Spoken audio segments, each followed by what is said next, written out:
Hi everyone, welcome back to my another mini blog. আজ হচ্ছে শ্রাবণ মাসের শেষ সোমবার। 4টে সোমবারের মধ্যে আমি প্রথম সোমবারটা করেছিলাম আর এই শেষ সোমবারটা আমি করছি। তাই জন্য সকাল না, অনেকটাই বেলা হয়ে গেছিলো। প্রায় 11:30টার সময় আমরা স্নান টান সেরে মন্দিরে যাচ্ছি পুজো করার জন্য। এইটা হচ্ছে আমাদের এইখানকার বড় কালী মন্দির। আজকে এত রোদ ছিল যে মনে হচ্ছিল চলার সময় পাগুলো পুড়েই যাবে।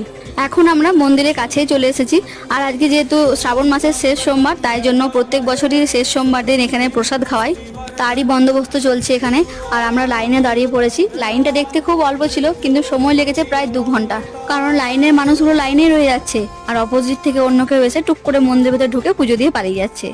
তো দীর্ঘ প্রতীক্ষার পর এখন আমাদের পুজো হয়ে যায়। এবার এখানে যে প্রসাদের লাইন আছে সেখানে লাইন দিয়েছি প্রসাদ নেওয়ার জন্য। প্রসাদে ছিল লুচি, কুমড়োর তরকারি আর বোঁদে। এবার টুকটুক করে বাড়ি চলে আসি। আজকের মিনি ব্লগটি এখানেই শেষ করছি। দেখা হচ্ছে আবার অন্য কোনো মিনি ব্লগে। ততক্ষণের জন্য সকলে ভালো থেকো। আজকে তাহলে আসি, টাটা।